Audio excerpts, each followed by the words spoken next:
दोस्तों सबसे पहले मैं आपको एक कहानी सुनाता हूँ। इस कहानी के माध्यम से आप समझिए। दोस्तों एक बार की बात है, एक राजा ने 4 अंधों को अपने दरबार में बुलाया।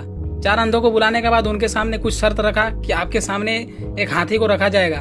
हाथी को रखने के बाद आपको छूना है, छू के बताना है कि हाथी दिखने में कैसा होता है। अगर आपने सही बताया तो आप लोगों को कुछ पैसे दिए जाएंगे। तो राजा की बात को मान लिया उन्होंने। मानने के बाद उनके सामने हाथी लाया गया। एक एक करके 4 अंधों ने हाथी को छुआ और अपने अपनी जगह पर बैठ गया जाके। अब उनसे पूछा जाता है कि बताओ हाथी दिखने में कैसा होता है। तो पहला अंधा बोलता है कि हाथी दिखने में खंबे जैसा होता है। वो इसलिए क्योंकि उसने हाथी के पैर को छुआ था। दूसरे अंधों को जब पूछा जाता है तो वो बोलता है कि हाथी दिखने में अजगर जैसा होता है। क्यों? क्योंकि उसने हाथी के सूंड को छुआ था। फिर तीसरे अंधे को जब पूछा गया कि बताओ हाथी दिखने में कैसा होता है, तो उसने बताया कि हाथी सूप जैसा होता है क्योंकि उसने हाथी के पेट को छुआ था। और फिर चौथे को जब पूछा गया तो उसने बताया कि हाथी सांप जैसा होता है क्योंकि उसने हाथी के पूंछ को छुआ था। इसी तरह की बातें लोग नेटवर्क मार्केटिंग को लेकर के करते हैं। वो कुछ देर के लिए इसके संपर्क में आ जाते हैं और फिर बात करते हैं कि यह मेंबर बनाने वाली स्कीम है। तो कोई बोलता है कि ये चैन सिस्टम है, तो कोई बोलता है कि ये बेकार लोगों का काम है, इसमें कोई सफल नहीं होता है। कोई बोलता है कि यह घर घर जाकर प्रोडक्ट बेचने का धंधा है, तो कोई बोलता है कि यह टोपी पहनाने का धंधा है, तो कोई बोलता है कि ये लोगों को बेवकूफ़ बनाने का धंधा है। ज़्यादातर लोग बोलते हैं कि यह चलता ही नहीं है, यह हमारे बस का बात नहीं है क्योंकि हम किसी को राजी नहीं कर सकते हैं। तो दोस्तों सीधी तरह से देखा जाए तो कि बात यह है कि ज़्यादा पैसा कमाने के लिए ज़्यादा मेहनत करना पड़ता है, जबकि ऐसा नहीं है। आपकी आमदनी तभी बदलती है जब आपका नज़रिया, आपका सोच बदलता है। और किसी ने क्या खूब कहा है कि 21वीं सदी की सबसे बड़ी खोज यही है कि लोग अपना सोच, अपना नज़रिया बदल कर अपनी ज़िंदगी को बदल सकते हैं, जबकि 100% में से मात्र 5% लोग ही ऐसा कर पाते हैं और वो अपने लाइफ में सक्सेस हुए। तो दोस्तों अब बात करते हैं डायरेक्ट सेलिंग बिजनेस की। डायरेक्ट सेलिंग बिजनेस क्या है? दोस्तों यह नाम तो आपने सुना ही होगा, साथ ही साथ इसको और 2 नामों से जाना जाता है, एक नेटवर्क मार्केटिंग और दूसरा मल्टी लेवल मार्केटिंग। इसके 3 नाम हैं। तो दोस्तों ट्रेडिशनल बिजनेस में क्या होता है ना कि कस्टमर सामान खरीदने के लिए बाजार जाता है और वो सामान खरीदता है, उसको परचेज करता है, वो पे करता है पैसा और वो अपना घर वापस आ जाता है। उसको इस बात से कोई मतलब नहीं होता है कि प्रोडक्ट उसके पास कैसे आया, कहाँ से आया, कैसे पहुंचा उसके पास। जनरली देखा जाए तो प्रोडक्ट जो है ना कस्टमर तक पहुंचने के लिए बहुत बड़ा प्रोसेस को तय करता है। सबसे पहले वो क्या होता है ना कि वह मैन्युफैक्चर किया जाता है। जो मैन्युफैक्चरर होता है फैक्ट्री में होता है, वहाँ से उसके बाद वो डिस्ट्रीब्यूटर के पास जाता है, डिस्ट्रीब्यूटर से जाता है फिर होलसेलर के पास जाता है, होलसेलर से फिर रिटेलर, फिर शॉपकीपर, फिर कस्टमर पर। इस तरह करके प्रोसेस से होकर गुजरना पड़ता है। तो इसका क्या होता है ना कि इस सफ़र के दौरान बहुत सारा परिवर्तन होता है।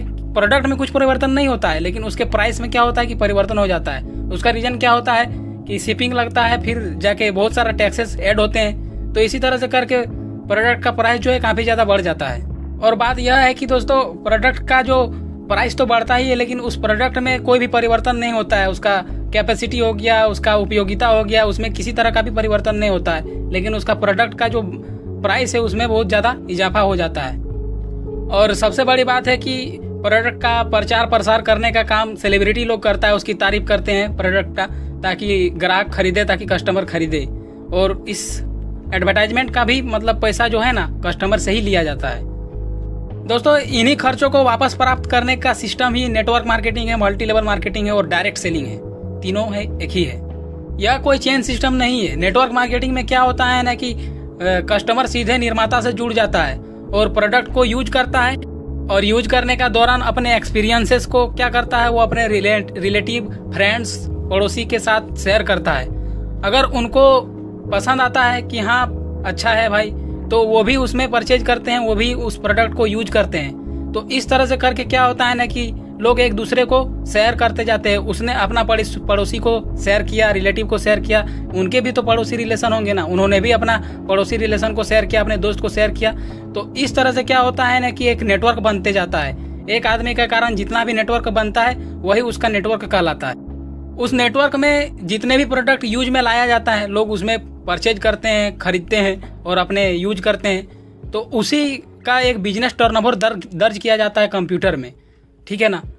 और उसी के माध्यम से लोगों को कमीशन दिया जाता है और उसमें खरीदते वक्त भी लोगों की अच्छी खासी कमाई भी हो जाती है। इसमें आप 3 तरह से लोगों प्रोडक्ट का क्या होता है ना कि कंजप्शन बढ़ा सकते हैं। सबसे पहला है सेल्फ कंजप्शन करके, दूसरा है अपने नॉन फ्रेंड्स को, अपने रिलेटिव्स को, अपने पड़ोसी को क्या करके उनके साथ सेल करके, और तीसरा है उनको इस बिजनेस का, नेटवर्क मार्केटिंग जो 21वीं सदी का सबसे बड़ा बिजनेस है, इस बिजनेस का इम्पोर्टेंस समझा करके।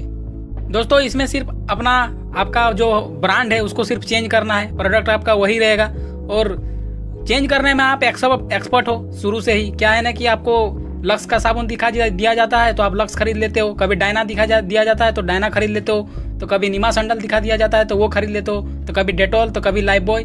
इस तरह से करके आप लोग चेंज करने में माहिर हो, तो इसमें भी एक बार चेंज करके देख लेते हैं। उसके बाद शेयर करने की बात आती है, तो शेयर भी आप व्हाट्सएप से, फेसबुक से तरह तरह की चीज़ों को, फालतू के मैसेजेस को फॉरवर्ड करते रहते हो, उसमें आपका कोई बेनिफिट नहीं है। लेकिन अगर आप इसमें शेयर करते हैं तो आपका क्या बेनिफिट है वो आप देख ही सकते हैं। और उसके बाद सपोर्ट करना है, सिर्फ सपोर्ट करिएगा तो आपका भी इनकम बढ़ेगा और साथ ही साथ उनका भी इनकम बढ़ेगा।